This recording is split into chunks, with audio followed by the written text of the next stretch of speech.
Coming up on this episode of An Echo of Glory, we take a trip down memory lane and look at your favourite kit, your favourite goal, your favourite player, your favourite match and your favourite moment from this beautiful club that is Tottenham Hotspur.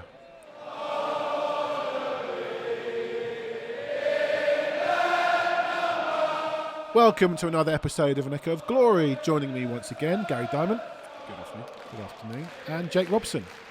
Is it afternoon? Well, we had this last week. No, it is Did morning. we? It's morning, or a couple of weeks ago. Morning. Yeah. It's like easily morning. It's not even close to the afternoon. Timekeeping on this show needs to be improved. Okay, good weekend without Premier League football. No. No. Dreadful. Didn't watch England 1, Ukraine 1. I'll tell you what I did watch. You're going to like this. Watched a bit of rugby. No. Why? A bit of rugby. Did you need to have a sleep in the afternoon or something? No, the Rugby World Cup is fantastic. Some really good games. No. Silly sport. You are allowed to like... you're allowed to like other sports, you know. I love cricket. There you go. Did you watch any cricket this weekend? Yeah.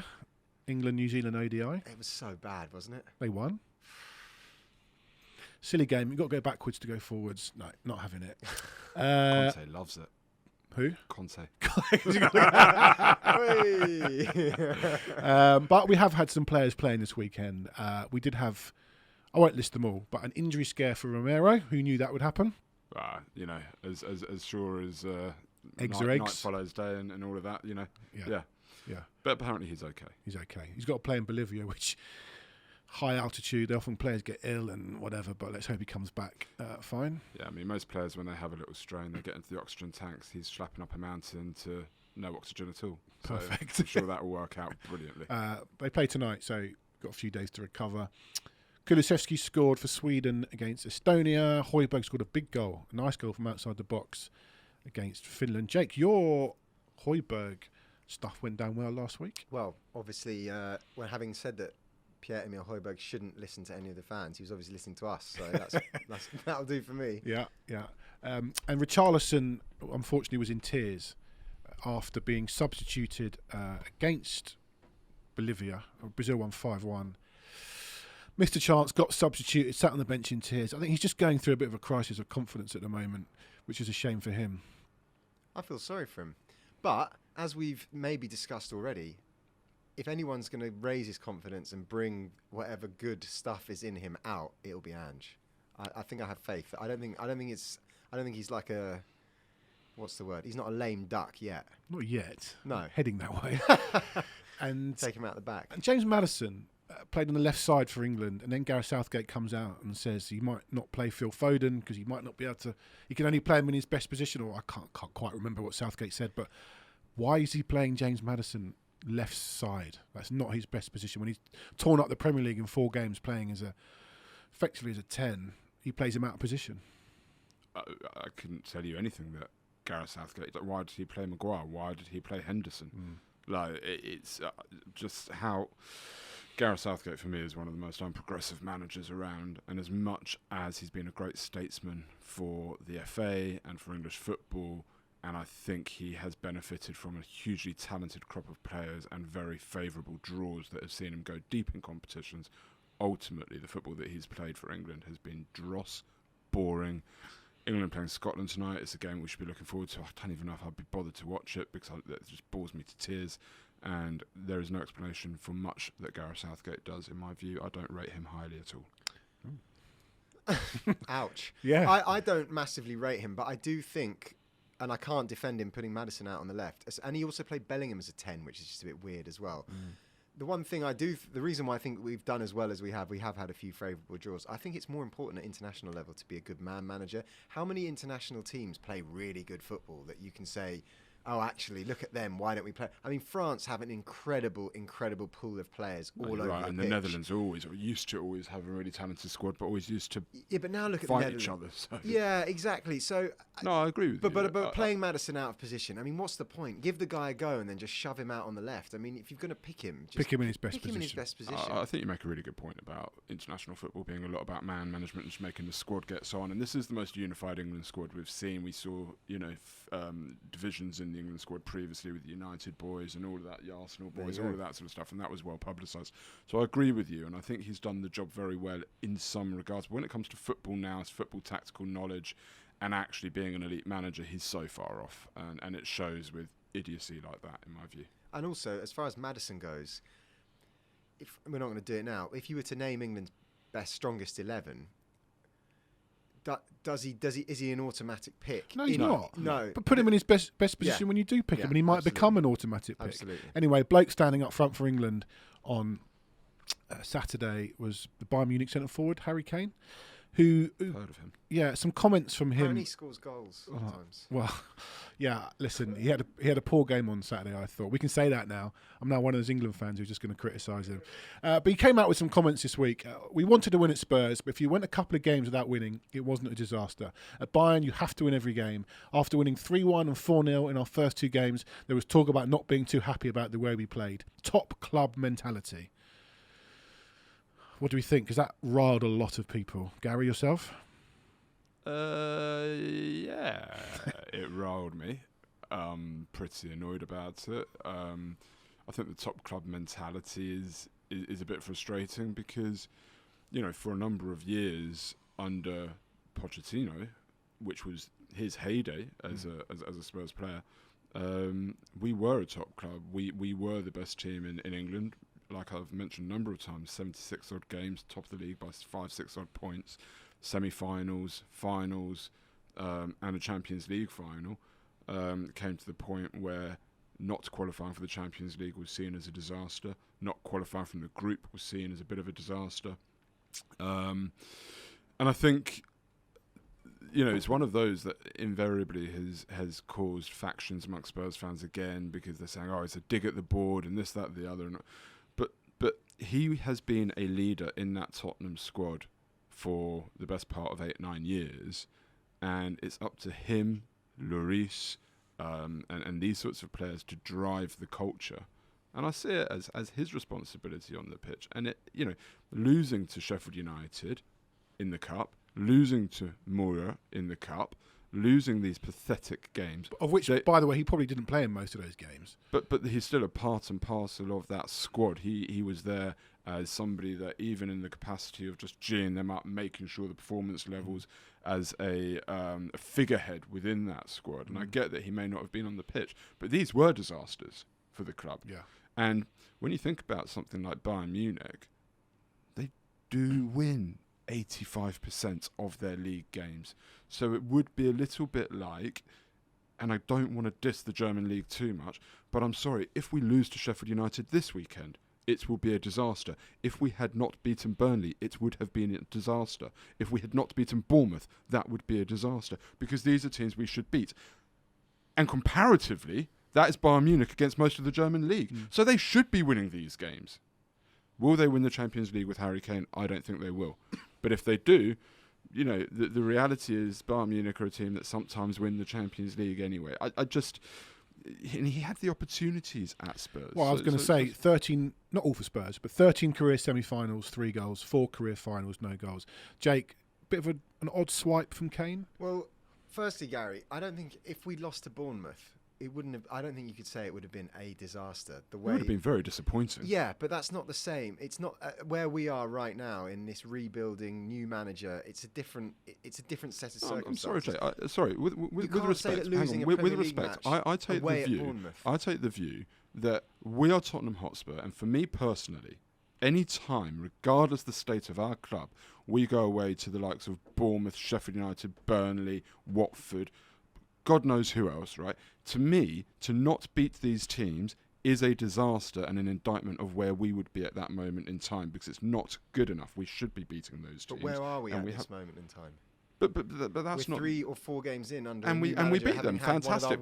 And we beat them, fantastic. But had we not, that to me would have been a failure on our part. Now, let's say, for example, let's say, for example, the players are thinking as you are, then perhaps Harry Kane would be correct. Right, but as far as I'm concerned, the players should be thinking like me. Unless you're going away to City, Arsenal, Liverpool, United, Newcastle's a tough away game. There are hard away, but most of the time, Tottenham Hotspur and Tottenham Hotspur players should be taking the attitude: if we do not win, it's not good enough.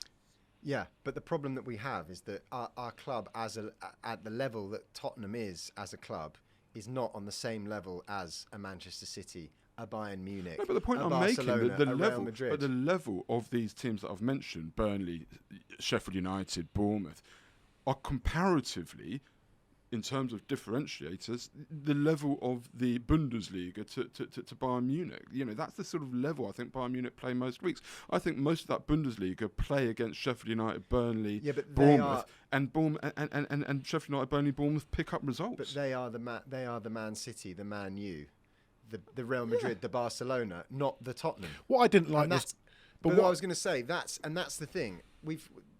Harry Kane has made a step up by going to Bayern Munich. You can't deny. I'm sorry, you just can't deny. And I'm not talking about the games they play week in, week out. I'm talking about the size of the club, the scale of the operation, their global, worldwide appeal, their standing in world football. I don't care what anyone says. It is bigger than Tottenham, and a lot of pundits have said this. And I think as Tottenham fans, we perhaps don't understand this.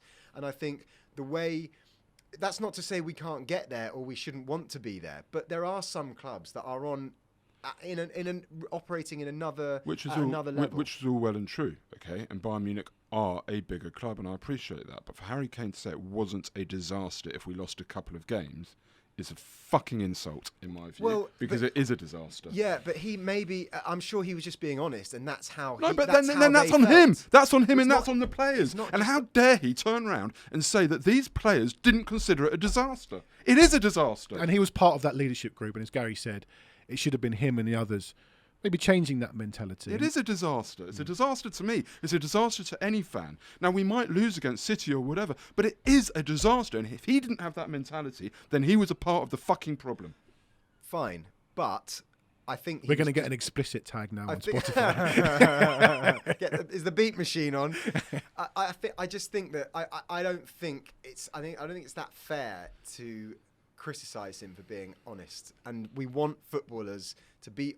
Anyone, when they do an interview, you don't want him to say the same old, I had a great time at Tottenham, it'll always be in my heart, hopefully the fans, I love the fans, I'll always go back there. Turn around and say, we come to Bayern Munich where every season the expectation is to win the Champions League.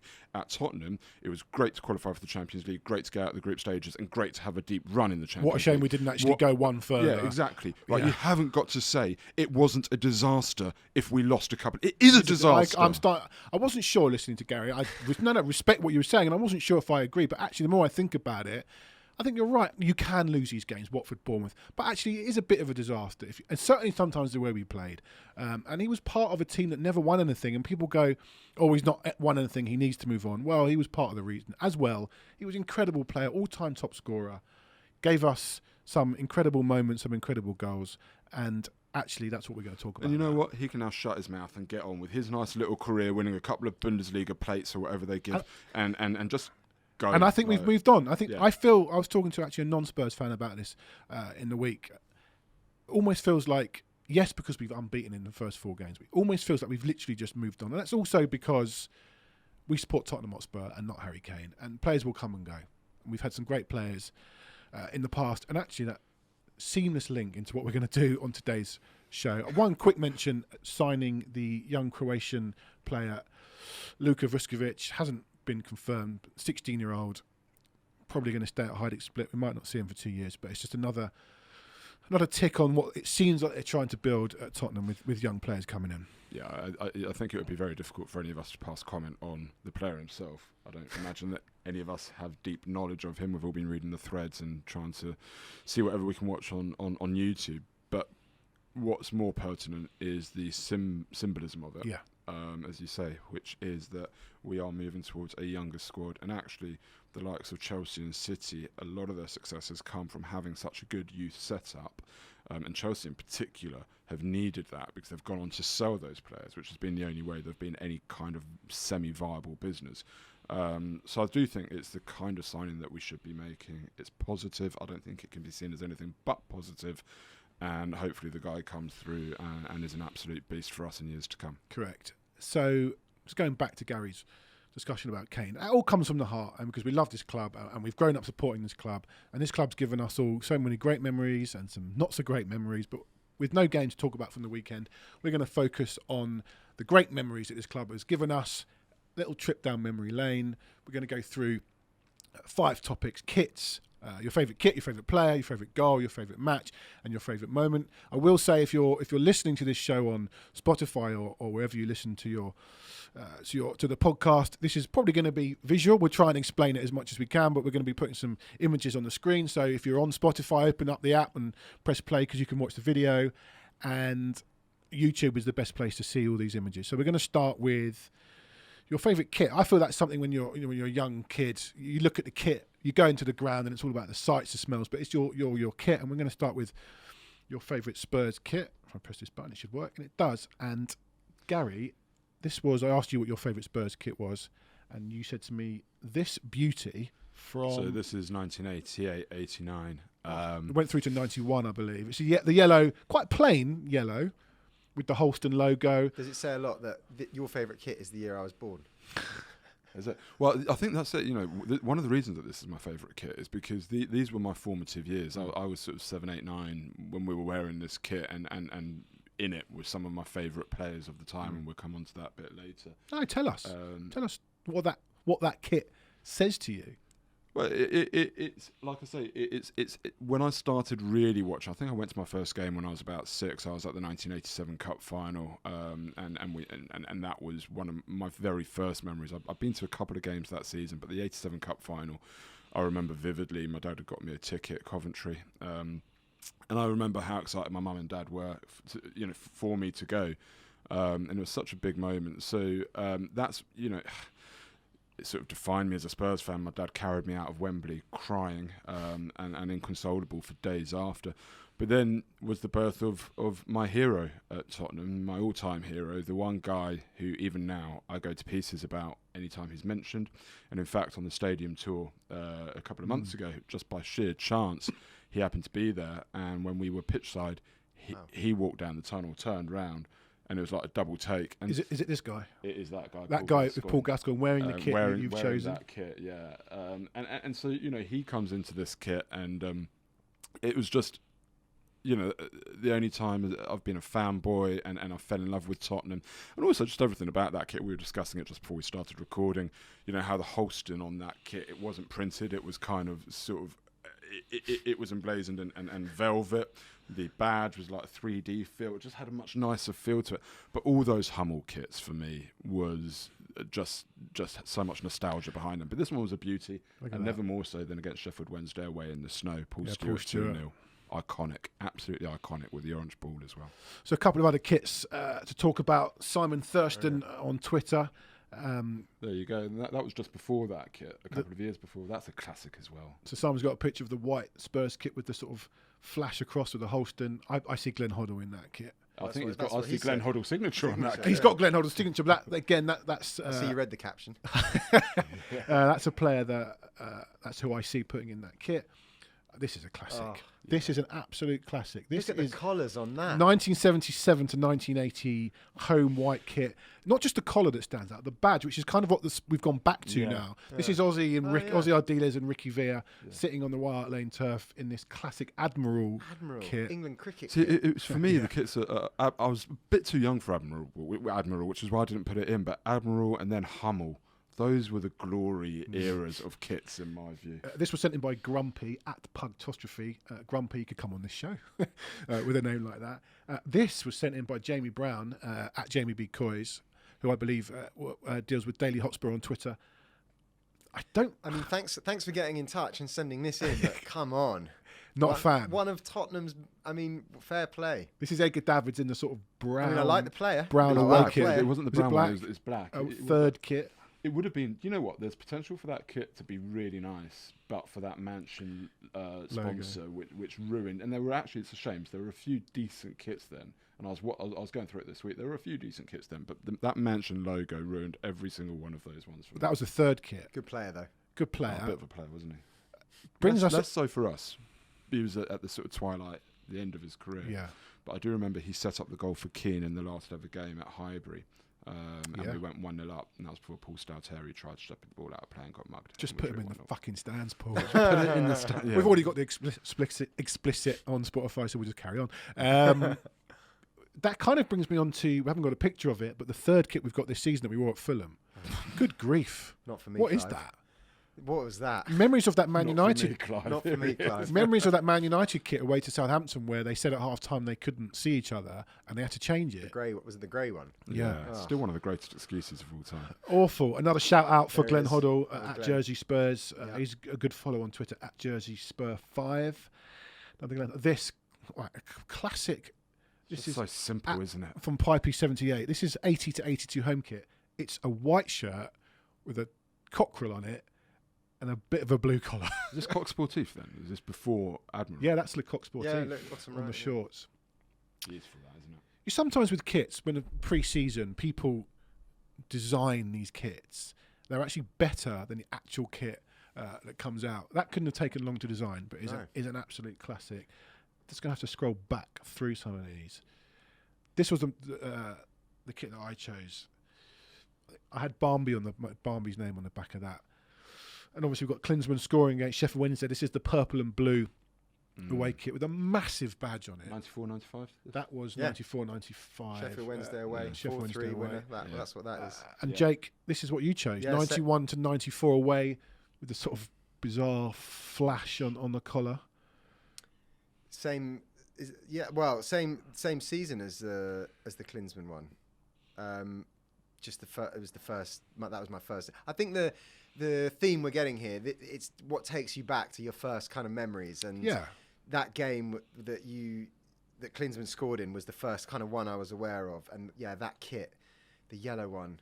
I mean, I've always been a fan of a yellow Tottenham away kit, and it's just the first one It's been a while that I came across. in my head. I can't think of a yellow kit we've had recently. We seem to have moved away from. Yeah, we moved away from it, yellow. but it was always there when I was growing up, and I remember another game because obviously you don't remember every game when you're growing up, but there's ones that you remember, and I remember when Klinsmann signed, but also that season we were in yellow in the cup replay against Southampton, where Rosenthal came on and scored. We were 2-0 down, and he came on and scored a hat trick, and we won 6-2. Yeah, Bruce Grobbelaar waved a few of those.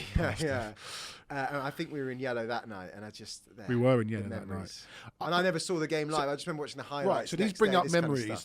These games bring up memories. And that game you mentioned, a great memory for me was that I watched it round at my uncle's house, and he lived on a street in St Albans where you weren't allowed to have a satellite dish because the rules of the council said you can't have a satellite dish. But they put up a satellite dish just behind the chimney so no one could see it. And we're watching this game, we're 2-0 down, and we start scoring goals, and we're running out. Every time Rosenthal scores, we're running out of the street screaming. So people got wind that he had a satellite dish on his roof. But those are they just spark memories, don't they? So let's go away from the kits, a lovely array of kits there. And Just final thing Yeah, sure. on kits. Nobody went for a Kappa one, no? awful kits. I mean, weren't they? You know what the worst thing was about Kappa, right? Was you'd go down like Tottenham High Street before the game, and you'd see some 55-year-old bloke with his belly poking through underneath it because they were skin tight. Skin tight. They were Yeah. skin tight, and Yeah. I'm just thinking to myself, did you not think that I mean, it was they were terrible kits, Terrible kits and almost kits. terrible teams in them. Oh. They're all terrible time. Yeah. So we've looked at the kits. Every player has to wear a kit. Obviously, it would be awkward if they didn't. So, strange segue into the fact that we're now going to talk about players. Your favourite player. We're going to start with this one. Interested me from @Gary S46. Michael Dawson, not that good, but tell me a game he didn't give 100%. Yeah, I respect that. Like, I wouldn't jump to Dawson as a favourite player, but there's a reason that he's a bit of a Spurs legend, and we love him, and that is for that exact reason. That and he was all right. I mean, say he's not that good is a little bit unfair. He was all right, but he did give 100%. He wouldn't come out and criticise the club's mentality. He loved, and no, 100% not. And in fact, I sort of feel as though he epitomised what we were trying to be by way of our mentality at that point, when we weren't as good then as we are now. But the boys in those sorts of teams, they really did put their hearts on the line, and he was one of them. I also thought actually I wouldn't necessarily say he would be the reason we conceded a lot of goals. We were set up, especially under Redknapp, to go and attack. Maybe stick him in a Poch team. Maybe it's a different kind of scenario. I thought that and he got in a couple of England squads as well off the back of us. We didn't keep that many clean sheets, so in that time. And he still loves Tottenham. The way he talks Loves about Tottenham, Loves loves Tottenham. Tottenham, and that helps people obviously stay in love with the place. No, it does. Adam Nathan here, at Adam Nathan on Twitter. Oh, so X. he's picked one then. He went for a list, and why not? Love a list. Ledley, King, Son, Ginola, Bale. List. Well, it is a good list. King, Son, Ginola, Bale, Van der Vaart. And it makes you realise, whilst we have a real lack of trophies over the last 25 years at this club, we've had some players. I'm surprised Modric isn't on that list. I was literally about to say. Yeah. I was at work last night and they had the Armenia-Croatia game on. And I know Modric isn't on this list. I'm not sure he's on anyone's list, actually. No, I was going to say. We're going to talk about him. They were doing that rondo thing before the game, Croatia. And he's 38. He was 38 a couple of days ago. My God. Yeah. He's a phenomenon. I mean, he's somebody that I was going to talk about him, actually, because I've already mentioned that my favourite player is Gaz. I like... your central midfielders. I was a central midfielder. I was not the Gaz and Modric type. Still are. No, I'm very much. I never was then. I was more the Freund, and that's a bit harsh on Freund as well. Oh, you had a good long throw. Okay. So it's harsh on Freund as well. But a central midfielder who can dictate a game or change a game or something like that. Yeah, but Modric just goes under the radar for so many. He was some player. But let's go through Adam's picks. Ledley King, obviously Spurs legend. Yep. There's always that talk, if he'd been fit, he'd have gone on and played for Man United, but we don't know, and he didn't. Thank God he didn't. And he remains a Spurs legend. Son, he's now the captain. He'll always go down as a Spurs legend. Ginola, I mean, wow. Oh. He was PFA Player of the year Man United. He won. I think he swept the board when Man United won the treble, which says how good he was. Well, the thing is about that year was we were dreadful, and without him, it really could have got bad. It really, really could have got bad. But he was probably, you got the likes of Van der Vaart and that, but he was probably the last player you could say you'd pay your entrance fee to go and watch. Like just an actual genuine entertainer. Every time he got the ball, you were on the edge of your seat waiting for something to incredible. Happen. Phenomenal. That's why I was so excited when we signed Maddison this summer, because I felt that he was the first player of a certain calibre that had already kind of made it, that we'd signed really since Ginola. Yeah. When we signed Bale, when we signed Modric kind of went on, didn't he? We didn't sign a superstar when we signed Modric. When we signed Ginola, I mean, that was... I remember when we signed Modric, it was kind of out of the blue. Yeah. It kept sort of mid-season almost, I think. It was a surprise. Bale... But Ginola he was a star we signed, didn't we? I mean, Newcastle picked him up and to come. And those were the days when, without kind of wishing to hark back too much. Well, no, we are harking back. Yeah, but not to say, it was better in those days. But those were the days when players like that, you might turn up. I mean, we had it with Ozzy and Ricky in the 80s. Players like that did kind of turn up to clubs that maybe weren't necessarily at the top. Whereas now, someone of Ginola's calibre isn't going to probably end up at, I don't want to say it, West Ham. No, say it. Well, say it loud. You say that. Lucas Paquette is there. Yeah, but he's not Ginola, is he? No. So, yeah. And then just to finish that list, Bale, obviously 2 spells. What a shame that we didn't get... I mean, I think we were in the ground for 20 minutes of his second coming against Villa. I think he possibly came on as a sub when they allowed us a few thousand fans into the ground. Oh, I was there for was it West Ham when he came on? Or was it Burnley? Well, you were there as a... working. Yeah, but as fans, we weren't able to see him. Obviously, the first spell was incredible. We'll come back to a particular game of his. And then Van der Vaart, another entertainer. So we've had some real entertainers at this club. Trying to press this button and it's not working, so I'm going to blame the producer, James. Here we go. That was my fault. Motti Coleman, and this is a good one. He says, hard question, but every time the team was named and Dembele was in it, I felt like we couldn't lose. When I speak to at work to ex-players and sometimes current players and Spurs players and opposing players, but certainly the Spurs players from that era will say to me, best player I've ever seen.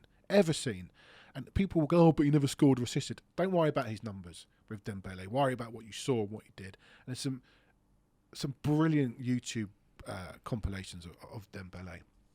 And one thing I remember reading about him was that when he played in the street where he grew up, they didn't have goals. And a goal was you dribble it and you stop the ball at the curbside, and that was a goal. And almost you can see that from him. He might not... You do your favourite Spurs 11, I bet he's not in most of them. No, he won't but actually probably should be.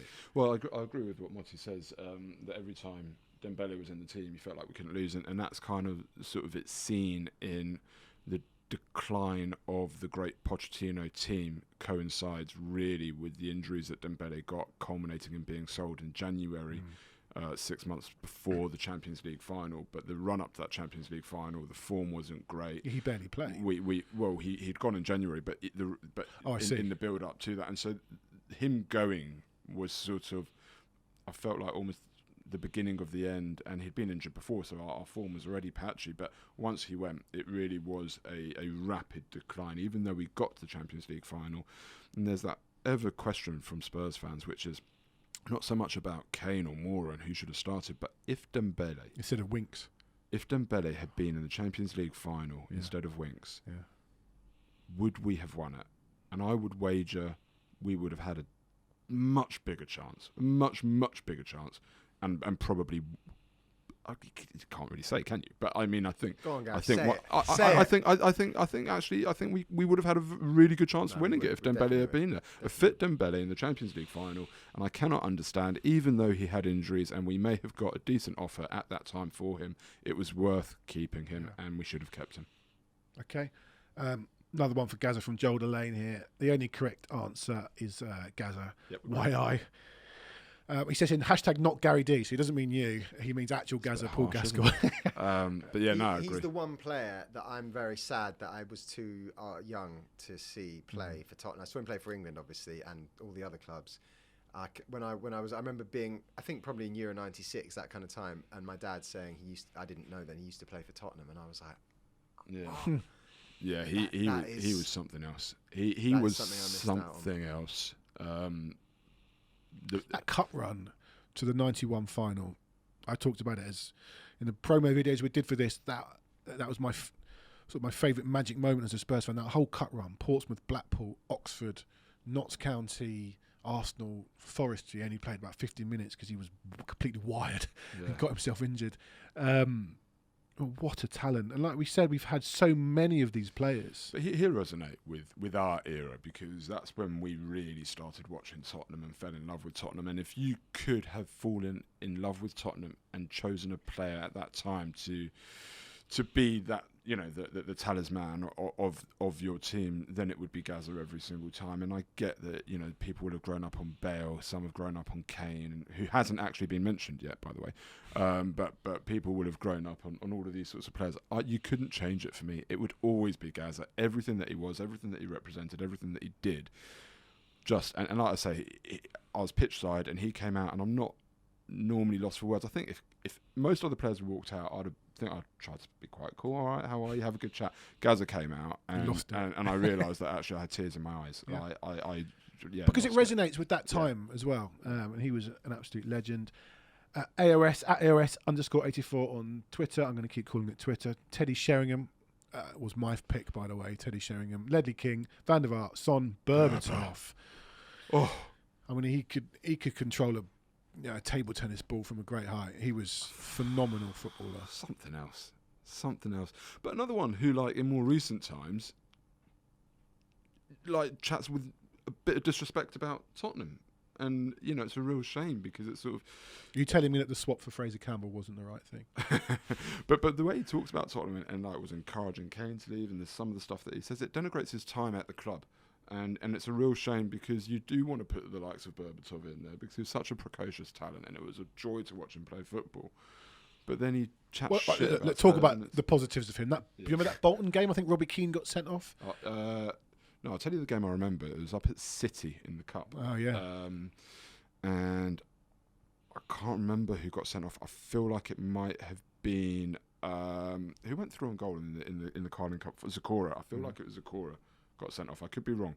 Very early in the game against City, and we went down to 10 men, and it was the most sensational front-man performance I've ever seen. Everything went up to him, everything stuck, and we ended up winning. I think it was 2-0, and it was absolutely... He did the same against Bolton at home. Jake, that list, good for you? Do it for me. Does it for you? Good. Sheringham, what a player. Yeah, I mean, he was my idol, Teddy Sheringham. Nick Cowan on Twitter, at NickyT61. Hoddle, obviously the supreme archetypal Spurs player and man. I absolutely love Van der Vaart. Very few get it like he did, and what a player too. He loved Spurs. VDV, you can stick Van der Vaart. He still talks about Spurs, and he's embedded become himself. a bit of a theme, hasn't it? Like players that were great and still clearly speak so positively and with such love.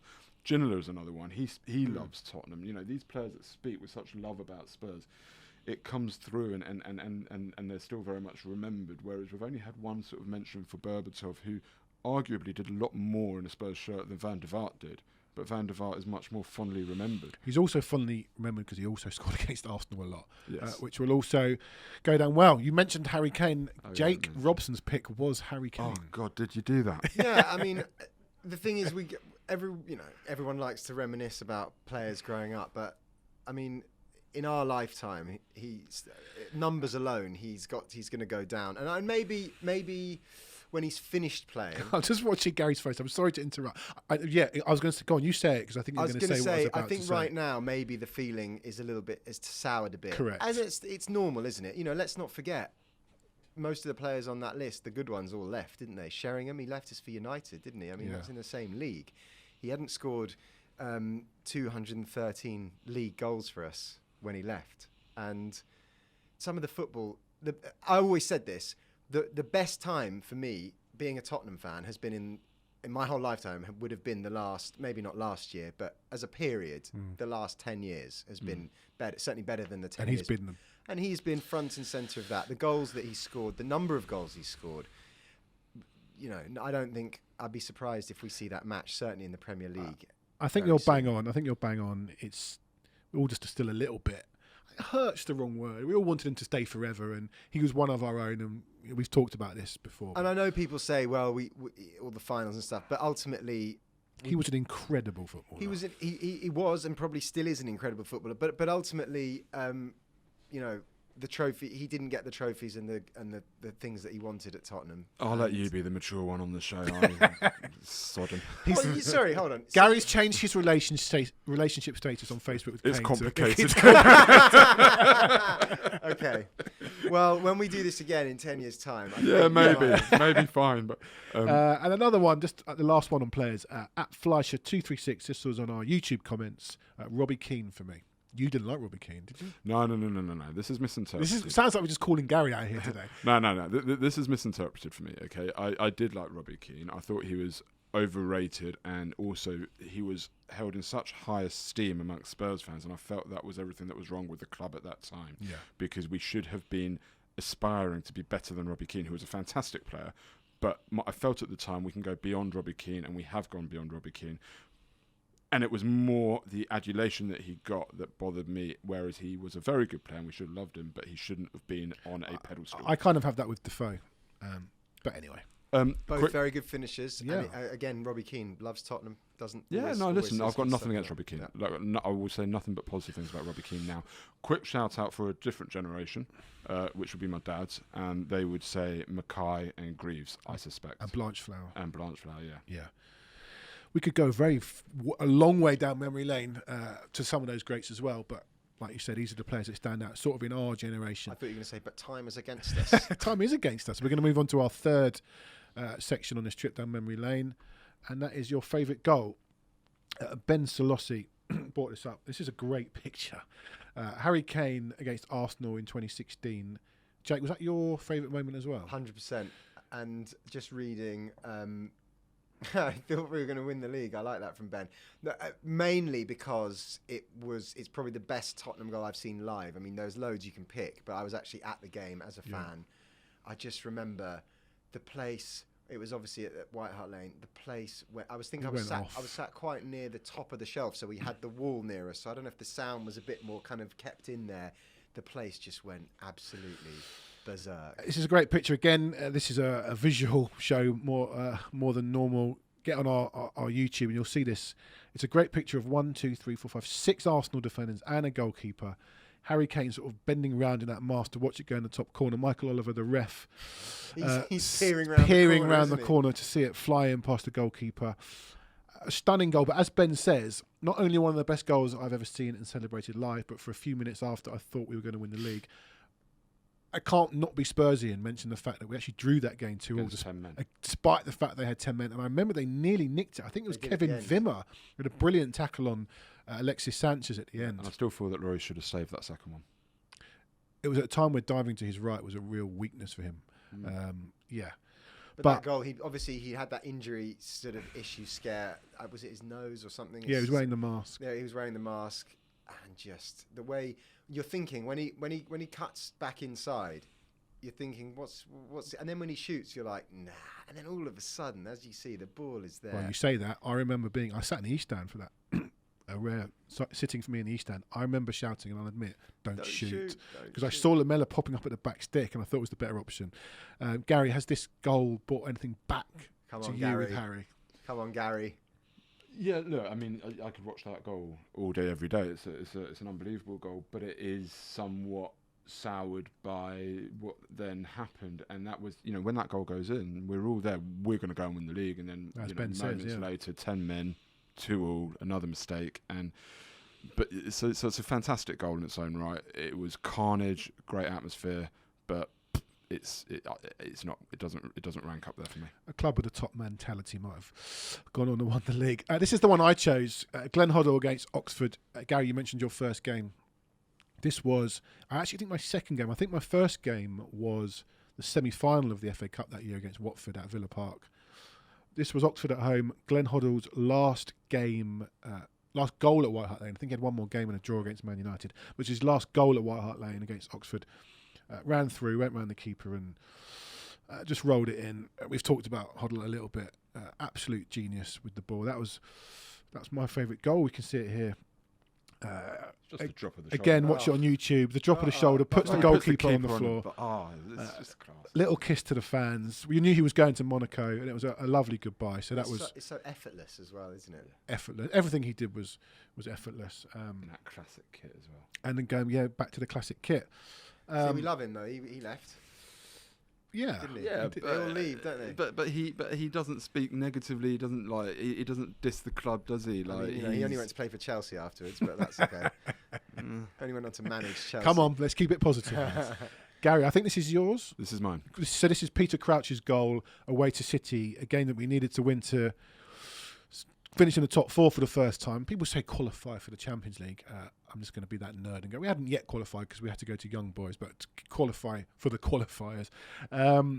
And we battered them. We absolutely battered them. Whereas a draw was a good result, we still would have had to have gone. This was effectively a knockout because it was between us and them to qualify for the Champions League. Now I was at this game. Same, when it was limbs. Yeah. So you were at the game. Wow, yeah, what a game! I was at this look game, at those limbs. Look at that. Do you know what? I was going to say one of the things that annoys me about this goal is that the TV doesn't show enough of those limbs. But actually, the clip that our producers got here showed it was carnage when that went in. And I'll tell you why as well. I'll tell you why this ranks up there. It's not a beautiful goal.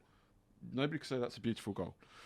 But it was a knockout between us and City, and I think that was about 12 minutes from time. And I never saw Tottenham Hotspur as a club. Growing up, I never saw us as a club that I would see in the Champions League. It just wasn't for us. That was for United and all that. It wasn't for us. And then suddenly here we were, away at City, our competitors, to qualify for this.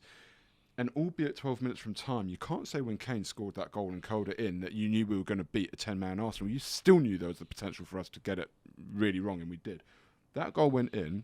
Every single one of the 3,500 Spurs fans behind that goal knew they were not getting back into it. We were in the Champions League. And for me, a great goal has to be a defining moment, and that really was. Yeah, we've scored many more beautiful goals than that. Oh yeah, I remember being in row X in that game, and when we scored, like you see the limbs after. I ended up in row D. I had bruises for days. Genuinely, my legs were black and blue from the bundle that ensued. Incredible night.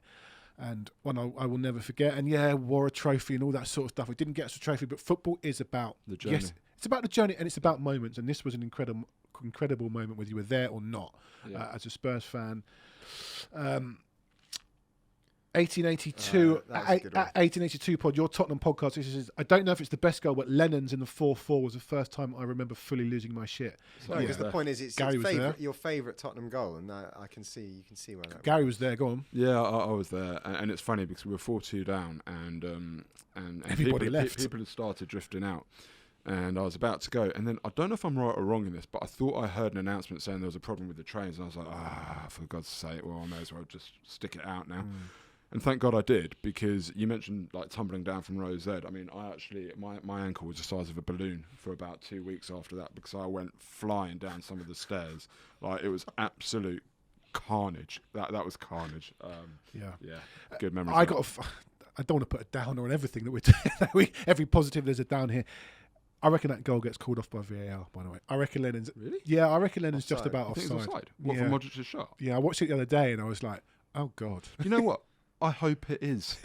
I hope it is offside. I'm going to go back and watch it. Yeah. And if it is offside, I'm going to enjoy it even a little bit more. Are you one of those people that says the goal in '66 didn't cross the line as well? That crossed the line. Oh, right. Bloody Okay. Germans. Graham Downey. Guess it. This was always going to come up. Yeah. This is yeah. Graham Downey at Cognac Property. Oh, very nice. This is Lucas Moura. Guess it has to be Lucas. Was in Sheffield for Jurgen. Sheffield Wednesday. That was yeah. special. Gaza when he lost his shoe. On Yes. his home debut. On his home debut, lost his shoe against Arsenal. Scored with his sock. Lost. Plus his free kick against Arsenal. Hoddle volley against Man United. His turn and chip against Watford. That will be Llorente bundling it in against City. Yeah, you see, that's what I mean. It hasn't got to be a beautiful goal. No. Yeah. It hasn't got to be a beautiful goal. It's just got to be Yeah. significant. Yeah. Like, Ricky Villa against Wolves. That's a semi-final of the FA Cup at Highbury. We played that at Wolves. Or Man City in that final. Of course, the dribble and any of Greaves's dribble endless. This is great from Graham because it spans so many generations. That's a wonderful message from Graham. Paul Prenderville at Paul Prenders. Is this the one? This is where Robbie he's Keane. mugged him. This is Robbie Keane versus Blackburn, March 2006. Oh, is this away from home? This is when- away from from home home. when he went on that run and banged at top bins. Yeah. What have I got in my head? Who was it that was it Birmingham at home when he snuck up behind the keeper? Yeah. I think it was Birmingham. Yeah, sorry, it began with being. But I remember So that was. I remember that was a great goal. Yeah. Not one that would stick in my mind No, I was specifically. going to but say, I wonder why it's, that's. It's his- not this one. I don't. I don't think it's that one. So we're seeing a home goal. Well, it might be that one though, where against Blackburn, where Robbie Keane in front of the Park Lane as it was then. I mean, he that's not flicked it bad. Over, Hello. Is that two guys' headers flicked it over? And Yeah, then flicked it over, I maybe think it is this flicked goal. off? I think it is this goal, and I remember that actually. I remember this goal. I That's actually a great goal though. was in hospital watching it because it wasn't on, but I had my cheekbone fractured playing Sunday morning football, so that's why I remember that goal. Not for its greatness, but for what it means to me. The Glenn Hoddle goal that Graham Downey was talking about, a Brentford fan tweeted in. We've had a guest reaction from Tom London, a guy I used to work with. Obviously, I ain't a Spurs fan, but will always remember the undoubted class, skill and beauty of this gem. This is Glenn Hoddle scoring against Man United in August 79. Go and watch this goal because he hangs in midair and volleys the ball into the corner. If Tom's listening or watching, I didn't think he was old enough to remember that, but he's old. he's old. Fair enough. People remember of sort of more our generation. People talk about the Di Canio scissor kick goal, if you remember that. But that Glenn Hoddle goal, Similar. Oh, it's infinitely better. And Infinitely better than that. And we've got Justin Magra at Magsy 7770. Come on, let's see it. I mean, this is Gaza Go on, do 1991. the commentary, John. I could do it all, but I'm going to embarrass. Is he going to have a crack? He is, you know. That is schoolboy's own stuff. What great commentary, great goal. But even he can't believe it. Yeah. Limbs. Limbs. So, another shout out for the Gaza goal. That was a great afternoon. I remember on the way home, the fans were singing to the Arsenal fans, "You've lost that double feeling. Whoa, whoa, whoa! You've lost that double feeling." Because they obviously went on to win the league that year, but we stuffed them in the FA Cup. So that's a look at the goals. And Sorry you didn't like my goal, Gary. Sorry it didn't qualify. Yeah, I mean, you and I just. Sorry I had liked bit a of- good goal. next up is his favourite match. Jake, we'll start with yours. This. Actually, it kind of resonates with what you were saying about growing up. We weren't. Champions League wasn't wasn't Tottenham. for us. Let's just It explain was- what we're seeing here. Go on, Jake. You can. Well, my favourite game is the Tottenham away at AC Milan in the second round of the Champions League 2010-2011 away in the San Siro. Now, obviously, that was the season that we qualified, following on from what Gary was saying, away at City. But the way I reminded myself watching it back, obviously Peter Crouch scores at the end, Joe Jordan, Gattuso. That was a niggly game. There was a lot of needle. There was obviously time wasting on their part. And let's not forget, this was a Tottenham team no experience of playing Champions League football against the biggest boys. And we went there, and I wouldn't say we bossed the game, but we more than held our own. We went for, and we ended up coming away with what we went for, which was, we got a clean sheet and was the win. And when Crouch was there at the end, Lennon had set him up. And brilliant. Fantastic. Brilliant. And I can't remember, but did the AC Milan manager of that time, trailing 1-0 to Tottenham, take off his striker with 10 minutes to go and bring on a defender? I can't remember. But also, looking through the team they had, we're talking Nesta, Thiago Silva, Gattuso, Seedorf, Robinho, Ibrahimovic, coming up against the likes of Wilson Palacios, Steven Pienaar, and Vedran Chorluka. Little old Tottenham, mate. You know, I mean, that was a serious result. Someone, and I'm sorry I've forgotten who it was, tweeted in the 5-1 Arsenal. I've just put up a picture of the DVD because we used to get dogs of use from opposing fans. No, I'd still buy the DVD of that game, smashing Arsenal 5-1 in the Carling Cup semi-finals. On YouTube. All right, that's my favourite game. Oh, was it your favourite game? Yeah, that's my favourite game as well. And I'll tell you why. It's because, number one, every goal against Arsenal for me is a bit cathartic. And the more we score against them, just the greater it is. That we could be scoring the 10th goal in a 10-0 win against them. I'd celebrate it like it was the first. It was the semi-final against them. And I'll tell you why I loved it. It's the only time I've seen White Hart Lane to a fan standing arm in arm from about 5 minutes from the end, swaying, singing K Sera, and it was just a perfect unifying moment. And I felt at that moment, it didn't matter who were playing in the final, and it turned out to be Chelsea, I felt we'd go on and beat them because there was just such a togetherness, and that was just a beautiful night. And there was a lock-in the brookies after that as well. Something you'll never forget. Yeah. Next up, this came from Essex Ranger at Essex Ranger on Twitter. Yeah. Apart from the obvious night in Amsterdam, the night at the King Power was euphoria. That's the comeback 3-2 win against Leicester under Antonio Conte. But it kind of, we've talked about these games against Conte where we had to come back. Yes, it was an amazing comeback, but maybe we shouldn't have been 2-0 down to Leicester. But that was an incredible Steven Bergwijn winner at the end. So that's Essex Ranger. A couple here, and we were too young to remember really, but I've seen all the footage. The 1984 UEFA Cup final second leg. Mark Trainis at Mark Spurs on Twitter. You want limbs? I was on the shelf that night, age 16, winning a European trophy on your home ground on penalties with a young goalkeeper the hero. If Carlsberg did fairy tale endings, and Jeremy Ayling at Jeremy 1973. I was 11 and had to go to bed. Weirdly, my mum had it on, so I lay on the landing as I could see it in the reflection. When penalties came, she called me down. Talking about the penalties, my dad, who was at the game, couldn't watch the penalties, bottled it, had to go onto the concourse and knew from the cheers that we'd won. Imagine winning a cup at home. That must a European trophy at home must be incredible. Neil Lux at Deluxy on Twitter. 9-1 versus Wigan. The goals kept coming. I've got a personal story about that. I got engaged 2 days before on the Friday, and that game was on the Sunday, not on telly. And I said to my now wife, then fiance, Spurs on Sunday. What are you thinking about that? Any chance? And she was like, no, we're going to do the whole family stuff. I was like, okay. Gave my ticket up. She popped out about 12 o'clock that afternoon and didn't come back until after kickoff because she'd just been at her friends for so long. So yeah, I wasn't at that game. Something that eats away at me. Yeah, I wasn't at that game either. I was on a flight. A few of us were on a flight on the way back from a stag do, and it was one of them where as soon as you turn on your phone and you know you're flying through the game, you're just waiting for the and it was bing, bing, bing, bing, bing, bing, bing, bing, bing, and then you're like scrolling through it and you're like, that's a wind up there, isn't it? Talking of being on a flight during a game, we haven't got this, but I remember being on a flight back from America back in the 80s, late 80s. We were playing Aston Villa, and me and my dad really wanted to know the score, and we asked the stewardess if there was any way that we could find out. And she said, well, when we get back closer to London, maybe the pilot can ask air traffic control. I think the stewardess may have been a football fan who was prepared to go with this. Anyway, we're about an hour out from London, and she comes back.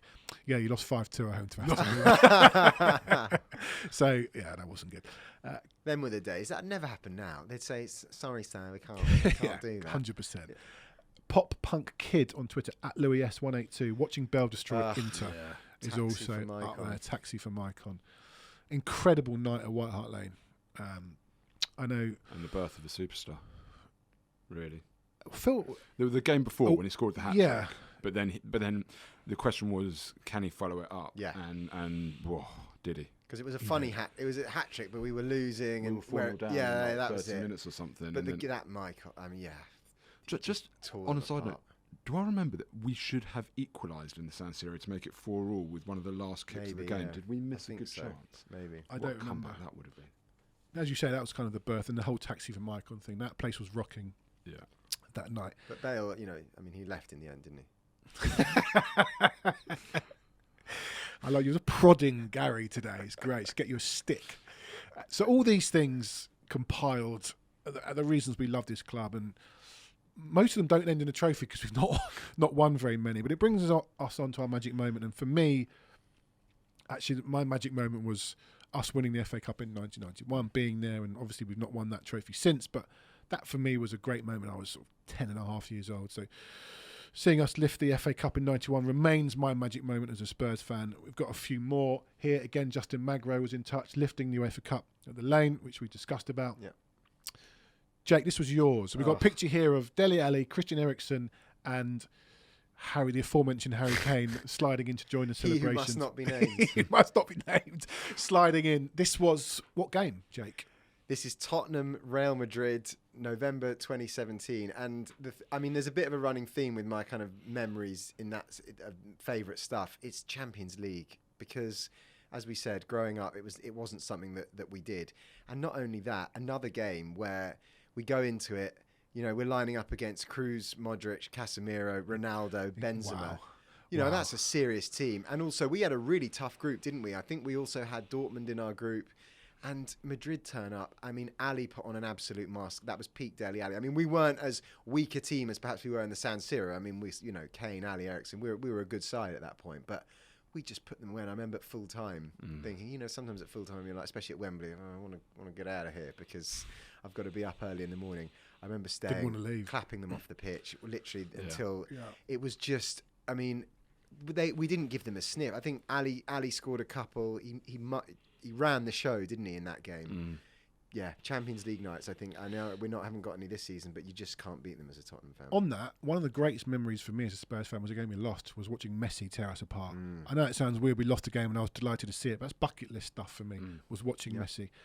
Next on the list, and again, we mentioned it briefly earlier, Lucas Moura in the Champions League semi-final at Ajax. Again, a memory for me was, I watched that at a friend's house and we were watching it through his laptop, I think, which was a bit delayed, and I'd forgotten we were delayed. Oh, no. And when that ball went out for a goal kick at the end and Onana was time wasting, that was it. In my head, that was it. So I lay back on the couch watching it. I was like, fucking hell, we've lost the semi-final and I can't believe we've lost to this. A good Ajax team, but we should be beating them. Got my phone out and it went, goal Spurs, Lucas Moura. And I'm looking at the screen going, there's no way we've scored here. And I'm with my mate David and I was like, do I tell him that I think we've scored because we're on a delay? And I thought, sod it, I'll tell him. Showed him my phone. And it still took another 20 or so seconds before we realised, actually, we're going to score here. Maybe took the gloss off it a little bit.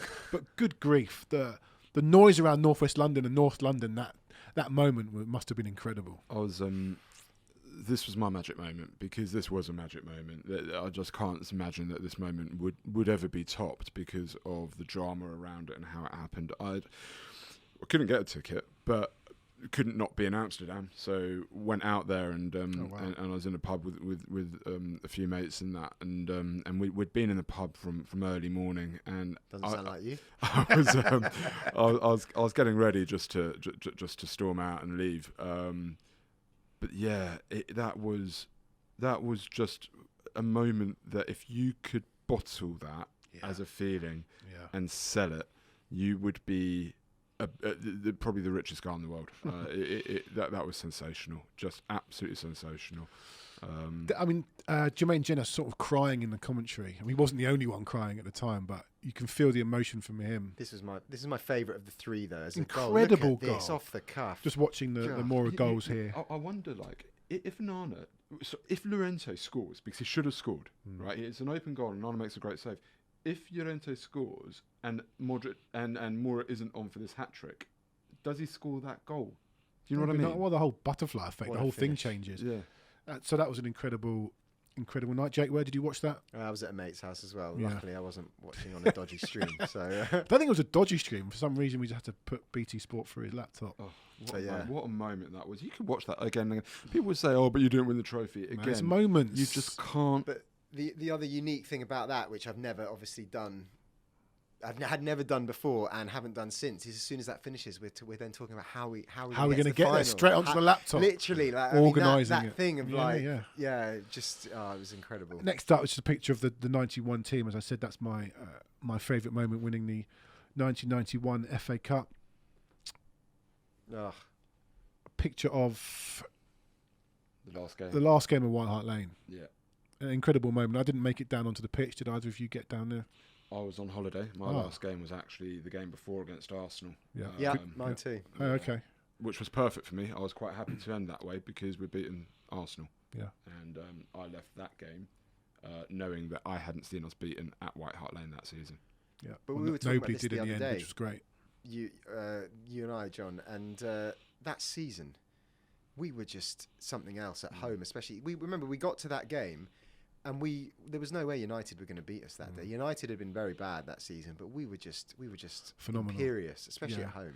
I think I remember at the time thinking, "Oh, could you all get off the pitch? We just want to get on with it." But actually, it was. I wouldn't say it was a beautiful moment, but I can see why everybody wanted to get on that pitch. Scenes. Yeah, great scenes. So, I'm fairly sure that's our trip. That's it. That's the end of our trip down memory lane. Enjoyed that.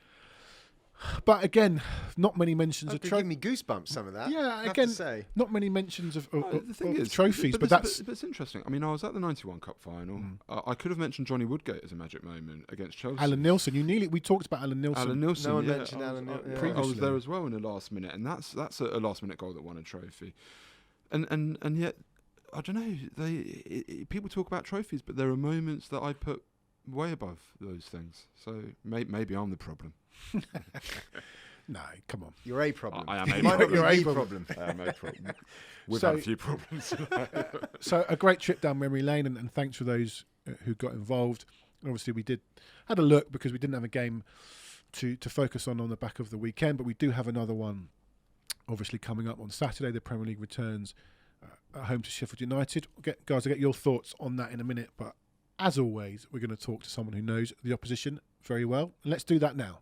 Delighted to welcome Paul Walker from the official Sheffield United podcast. Paul, thanks so much for joining us.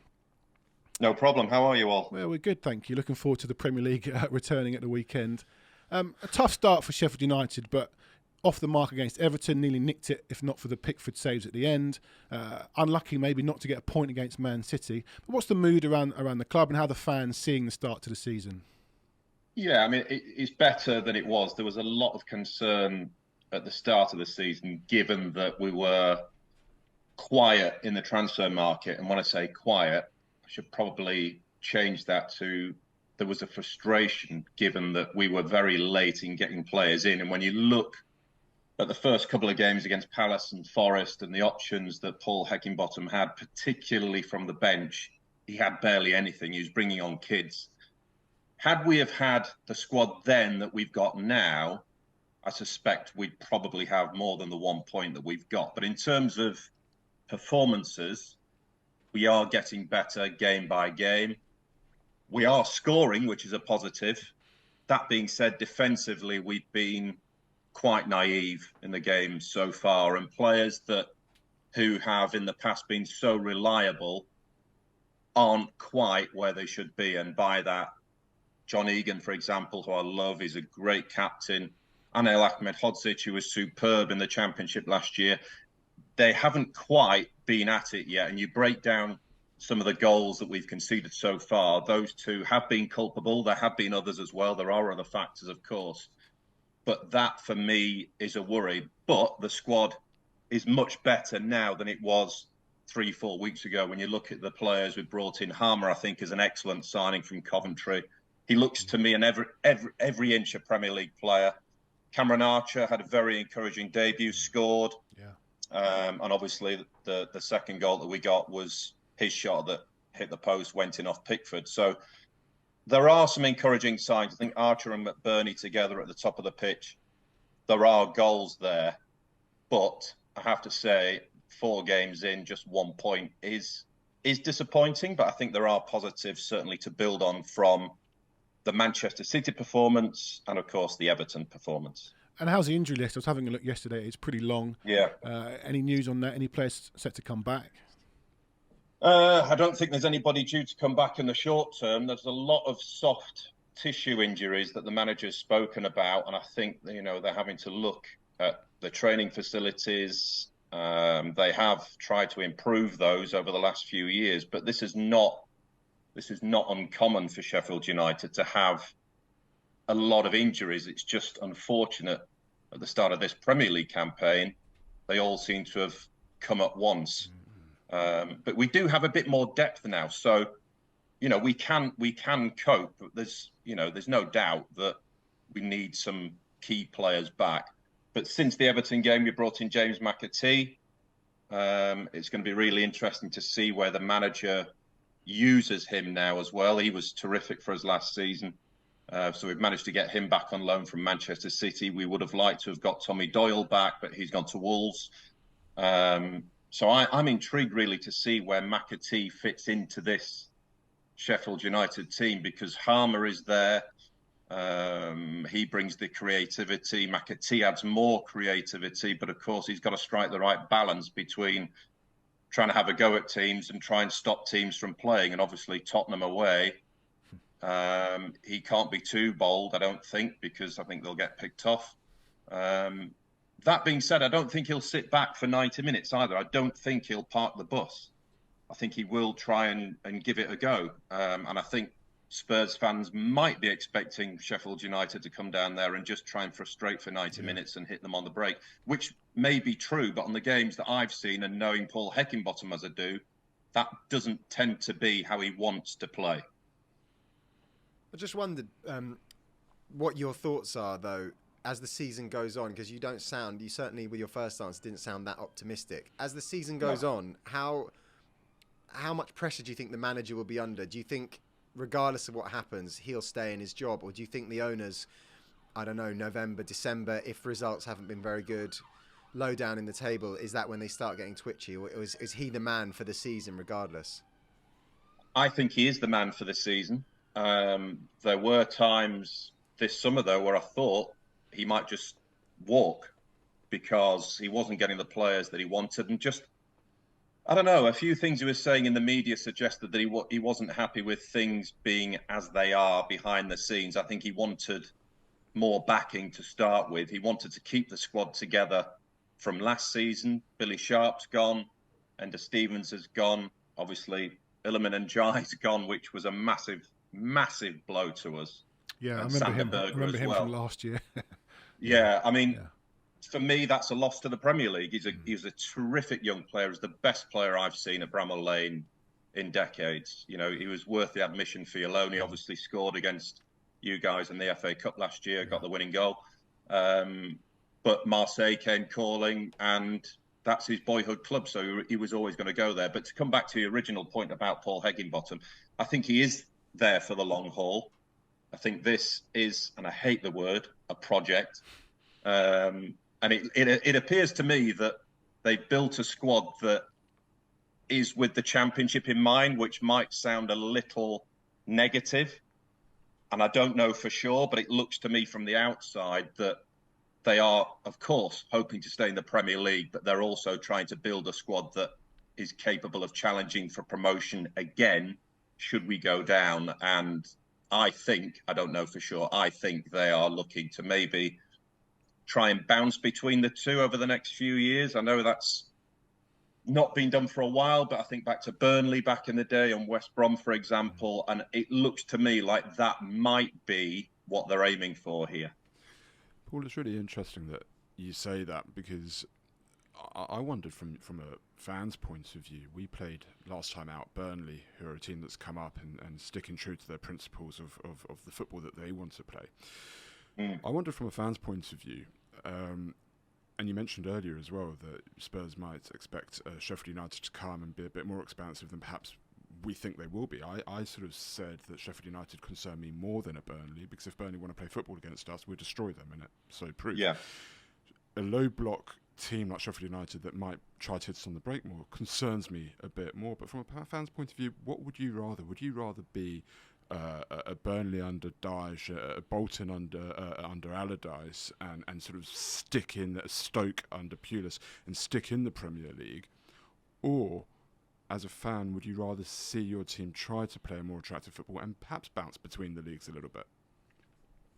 I would take the second option. And I think most fans would as well. I think they want to see an attacking, attractive style of football. And in fairness, Paul Heckingbottom has tried to do that. He did that in the Championship last year. They were on the front foot. You know, his philosophy is winning the ball back quickly, high up the field. That was always his mantra in the Championship last season. And Illiman and Jai, who I spoke about earlier on, as much as he was creative and he could get out of tight spaces, score goals, create goals, what he was really good at was hunting the ball back and getting it back quickly to allow us to get, you know, the rest of our better players up the field quickly. Now, that obviously is going to have to be tailored slightly this season. But we have had managers in the past who played the kind of style that you just mentioned there, sitting in, trying to frustrate, hit teams on the break. It didn't go down too well with the majority of the fan base. And I look back at games this season, for example, Forest away, for the first 20 minutes, we were awful. We did sit in and try and stop Forest from playing. When we started playing and getting the ball forward a bit more, we looked a much better team. Against City, what can you do against City? All you can do really is sit in. And but what we did really well in that game was put City in areas where they couldn't hurt us with great frequency. Yes, they got a couple of goals, and yes, they created chances. But overall, having watched the game, I thought we dealt with City pretty well. And we were a shade unfortunate not to get a point out of that game. So it's horses for courses. But in the main, I think Paul is the kind of manager that does want to get the fans out of their seats regularly, especially at home. Now, away from home, it might be slightly different. But in the main, I think, you know, he is a kind of manager that wants to play an attractive style of football that the fans can get behind. He's not a manager who goes into games just to sit in for 90 minutes and hopefully nick a goal along the way. That's just not him at all. And just on Saturday's game, you mentioned the 1-0 in the FA Cup last year. I think one of my lowest moments as a Spurs fan, I was actually in the front row. That night, it was snowing, it was raining, it was horrible. But we've had some tricky performances, not only that last year. The last time we played Sheffield United at home with fans in the ground, we drew 1-0, and it was Pochettino's last game as Tottenham manager. So Sheffield United have proven to be tricky opponents. Just a little prediction from you for Saturday, please, Paul. You can say it. You know what? I think Spurs will win the game. I do think Spurs will win the game. They're just a better team, fact. But I don't think it'll be a 3 or 4-0. I think it might be quite a tight game. But I saw the game against Burnley. I thought you were terrific. I was actually present for Tottenham's only defeat this season. Defeat in inverted commas in the Carabao Cup against Fulham. Statistically a draw, please, Paul. You know that. Yeah, statistically a draw in that horrible third kit of yours, which I hope never sees the light of day again. Agreed. But no, I think Spurs will have too much personally, and our games won't be defined by games at Tottenham. No. Our games will obviously be defined at home. You know, you look back, Forest, Palace, Everton, 1 point. It's not a great start. However, performances have been getting better. So I am enthused, I am encouraged by the performances. And I still go back to the fact that if we'd have had the squad then that we have now, we might have 4 or 5 points on the board. Yeah. If we can get a point at Tottenham, wow, what a result. But I think we'll get beat. I think it'll be a narrow defeat, though. Well, I just hope that we put on a good performance. We hope that too, but not that good. Not too good. Not too good. Paul, great to talk to you, get your insight on everything with Sheffield United, and good luck for Saturday anyway. Thank you, fellas. Nice to see you all. Cheers, Paul. Thank you. Great to talk to Paul from the Sheffield United podcast, so he's a man who knows the club very, very well. A bit like Burnley, Gary, a team that we really should be beating. At home, we home. should be beating Sheffield United at home for sure. What were the words? It will be a Disaster. A disaster, Jake, if we don't beat them. No, we should be beating them.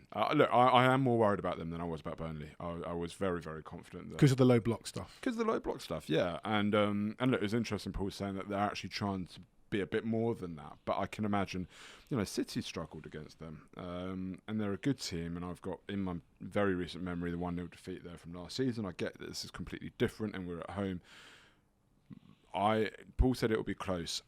I actually think we'll beat them 4-0. Wow. Yeah, I think we could win by 3 or 4. Paul said it'd be close, but that is definitely more in hope than expectation. Sorry, Paul. I'm going to rein it in a little bit. I think we agreed today. I think we're going to beat them, but I think it might be like 2-1 or 1-0. They're quite an annoying team, Sheffield United, and they've shown us that last season. I know we were just a mess that night. It's one of those where if we get an early goal, then I really think we could go on. Sheffield United are an annoying team, but do you know what we are now? A good team. Yeah, that's it. Yeah, if we get an early goal, I think it'll be a long afternoon for them. But if they hold us, the longer it goes on, then it could start getting quite nervy and annoying. Just their results this season. They lost 1-0 to Palace, 2-1 to Forest, 2-1 to Man City, and 2-all against Everton. So they've not been hammered by anyone. We don't need to hammer them, we just want to beat them. I could really do with Spurs actually making this sort of, a fairly easy game, because I'm going with my daughter, which I'm really looking forward to. But the last game she went to was Brentford on the last day of the season. Okay. If we lose again, does she become some sort of book and you have to maybe drop from her taking? No. Because we went to see the women straight after that and we won. Oh, we did win, okay. So I'll let her off. But no, we need to win this one because I don't like getting stressed and wound up and, when she's there. So okay. Just don't tell her not to mention Harry Kane. It'll be all right. She knows that he's gone. She's all about Richie now. Richarlison. She loves him. I don't know why. Very strange. Well, do we think he'll start? Great question. No. You thought you said last week that... What did you say last week? No, I said there's no way he changes. Correct. You said there's no way he will. And in any case, I hadn't even thought about the fact that he's got to travel back from Brazil, and I'm sure, Son has played... Their friendly was in Wales, so he hasn't had to travel. Well, they've got another one in. I think they've got another one in Newcastle. Right. Newcastle is Scotland. So, I assume Richarlison was he playing in South America? Yeah. So it's an easy decision to not pick him this week, I think. Yeah, you're probably right for once. Gentlemen, brilliant trip down memory lane. I really enjoyed that. Yeah, that was good. International breaks do bring up the opportunity to do things like that, and we'll do more of those. So, just a reminder: 4-0 Saturday. You're saying? Yeah. No, I'll say 3-1 because we'll concede. 3-1. Okay. I think we'll concede. Next week we've got a very special guest coming wait. on before the Arsenal game. I'm so excited about this. Do we tell everyone who it is? No, because this was actually I could have put this. It's not Gareth Bale. That wasn't. I actually could have put this guest as one of my magic moments, and it's not the one people would automatically think. Okay. But I didn't because I don't want to ruin the surprise for next week. Right. So there is a surprise up our sleeve for next week. Hopefully he comes on now. Or she. But we will be back next week. Let's hope for 3 points on Saturday and up the Spurs.